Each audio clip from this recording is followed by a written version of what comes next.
आणि आता थेट जाऊयात बदलापूरमध्ये ज्या पद्धतीची अत्याचाराची घटना घडली होती त्या पार्श्वभूमीवरती सध्या आंदोलन होताना दिसते। ओएसिस फर्टिलिटीच्या तज्ञांनी आयव्हीएफ उपचार पद्धतीद्वारे 1 लाखांहून अधिक जोडप्यांना मातृत्व प्राप्तीचा आनंद दिला आहे। मोफत अपॉइंटमेंट बुक करण्यासाठी आजच संपर्क साधा। वर्षा गायकवाड बोलतायत। काँग्रेसच्या मोर्चाला सुरुवात झालेली आहे। वर्षा गायकवाड बोलत आहेत। वर्षाचा मोर्चा सुरुवात जो हिंडनबर्गचा जो रिपोर्ट आलेला आहे आणि ज्याच्या माध्यमातून खूप सारे प्रश्न निर्माण झालेले आहे। अडाणी समूहामध्ये जितक्या प्रमाणामध्ये जे शेअर मध्ये जे आहे ते पैसे आलेले आहेत आणि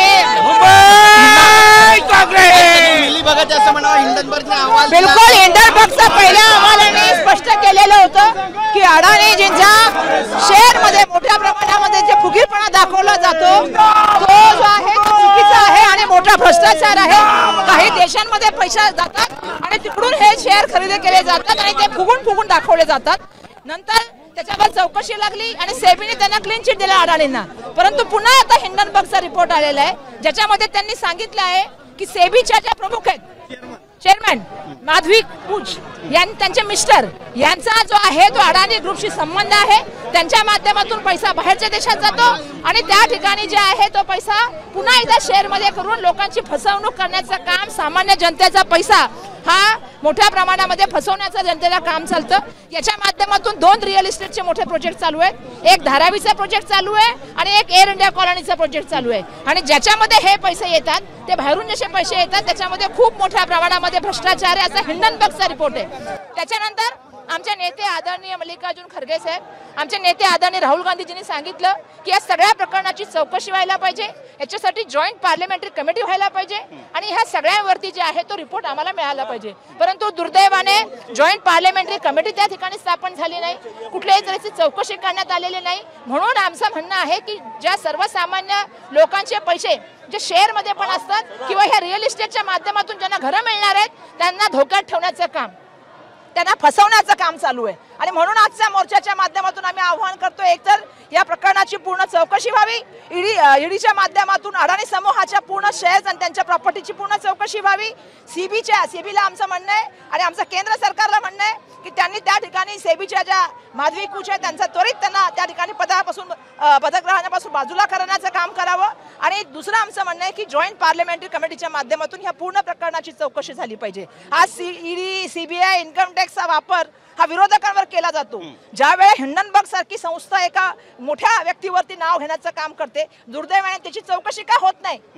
अडाणी समूहाच्या माध्यमातून लोकांची फसवणूक चालू आहे, आमचा त्याच्या विरुद्ध आहे। नाही पण सेबीने पण यात सूट दिली आहे म्हणून ही सगळी अडाणी लूट बिलकुल सेबीचा तर उल्लेख केलेला आहे हिंडनबर्ग रिपोर्टने आणि हिंडनबर्गने स्पष्ट करून सांगितलेलं आहे की सेबीच्या माध्यमातून हा प्रमाणामधला भ्रष्टाचारामध्ये जर सेबीच्या प्रमुखच इन्व्हॉल्व असतील तर तो जो त्यांनी रिपोर्ट सबमिट केला होता मागच्या काळामध्ये अडाणी समूहाबद्दलचा क्लीन चिट, त्या रिपोर्टवरच प्रश्नचिन्ह निर्माण होतात।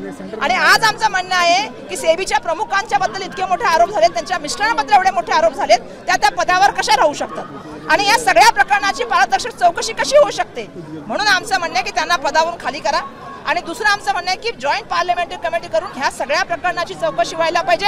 आणि ईडीचं काम आहे, जर अशा तऱ्हेने जर फसवणूक होत असेल आणि मोठ्या प्रमाणामध्ये पैशाचे चुकीचे व्यवहार होत असतील तर त्यांचं काम आहे की त्याची चौकशी व्हायला पाहिजे। म्हणून आज आम्ही अडाणी समूहाची पूर्ण चौकशी व्हायला पाहिजे आणि त्या माध्यमातून त्यांचे शेअर असतील, त्यांची प्रॉपर्टी असेल, याबद्दल येणाऱ्या काळामध्ये चौकशी व्हावी अशी मागणी घेऊन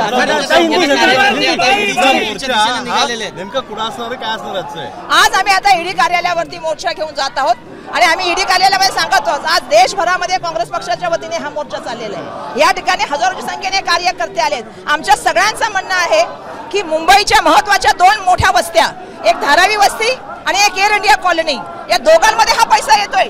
रिअल इस्टेट मध्ये त्याच्या पण प्रॉपर्टीचा संबंध आहे आणि मग अशा तऱ्हेने लोकांची जर फसवणूक होत असेल तर या पूर्ण ऑफिसची जबाबदारी आहे की त्यांच्या पूर्ण समूहाची चौकशी व्हायला पाहिजे आणि त्या ठिकाणी अडाणींवरती कारवाई व्हायला पाहिजे। पोलिसांकडून केली या ठिकाणी दुर्दैवाने पोलीस, मला कळत नाही की काल सुद्धा आम्ही त्या बदलापूरच्या संदर्भामध्ये त्या ठिकाणी जाऊन सांगत होतो, ज्या मंत्रालयामध्ये आम्हाला अपेक्षा आहे, ज्या मंत्रालयामध्ये महिला मतदान करून त्या ठिकाणी मुख्यमंत्री उपमुख्यमंत्री निवडून देतात, त्यांच्याकडून जर न्याय मिळत नसेल तर त्या मंत्रालयात आम्ही जाऊन त्यांना प्रश्न विचारतो इच्छितो। मुख्यमंत्र्यांच्या जिल्ह्यामध्ये जर क्राईम वाढत असेल आणि सातत्याने 1 महिन्यापासून मी तर आज बघितलं की मुंबईमध्ये किती घटना झाल्या त्या मधल्या काळापासून. तुम्ही बघाल खारमध्ये झाली आहे, कलिनामध्ये झाली आहे, काल नागपाड्यामध्ये तिथे झाली घटना. म्हणजे ह्या सगळ्या घटना तुम्ही जर बघाल तर महिलांच्या सुरक्षेचा, मुलींच्या सुरक्षेचा हा महत्त्वपूर्ण प्रश्न आहे. आणि जर राज्य सरकार त्याच्यामध्ये जर काम करत नसेल तर आमची भूमिका आहे, पत्रकार म्हणून तुमची भूमिका आहे की राज्य सरकारचे कान उपटणं आणि त्यांना सांगणं की त्यांनी प्रथमतः महिला सुरक्षेबद्दल बोललं पाहिजे. एबीपी माझा, उघडा डोळे बघा नीट.